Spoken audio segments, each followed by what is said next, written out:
तहान लागली हो. अहो पाणी द्या हो. अहो पाणी द्या हो. अहो पाणी द्या हो. ओळखलत मला? अहो या भारतीय सन्माननीय वर्ण व्यवस्थेतील हा मी शूद्र बघा बघा माझी काय अवस्था करून ठेवलेली आहे.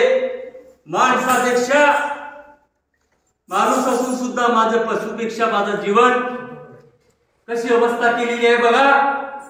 अहो एका पाण्याच्या घोटासाठी माझ्या हजारो पिढ्या पाणी पाणी म्हणून तडपडून मेल्या हो.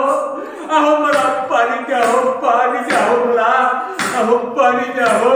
अहो पाणी द्या हो.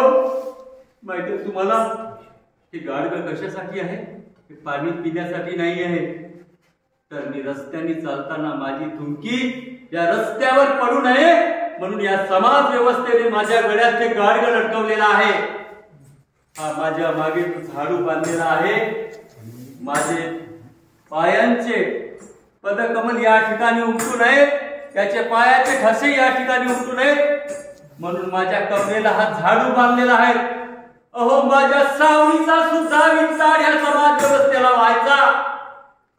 माझ्या शिक्षणावर बंदी, मला संपत्ती बाळगायला बंदी. मी जर शिक्षण घेतलं तर माझी जीभ छाटली जायची. मी वेद पुराण किंवा चांगलं जर ऐकलं तर माझ्या कानात शिशे ओतले जायचे. पशुपेक्षाही माझं जीवन असं बदतर करून टाकलं हो. बघा या समाज व्यवस्थेने मला काय बनवलेलं आहे. माणसाने माणसाचा विकार. अरे ज्या तलावावर गाई बैल शेळ्या मेंढ्या कुत्रे मांजरे तर सोडा डुकर सुद्धा पाणी पितात त्या तलावावर या माणसाला पाणी पिण्याची बंदी होती. ही माझी दयनीय अवस्था या समाज व्यवस्थेने करून ठेवली हो. चातुर्वर्णी व्यवस्थेने करून ठेवली. पण मित्र हो 14 एप्रिल 1891 रोजी या भारतात एक सूर्य उगवला. त्याचं नाव डॉक्टर बाबासाहेब आंबेडकर. ज्यांनी स्वतः समाज व्यवस्थेचे हे चटके सहन केले, त्यांनी स्वतः अनुभवले.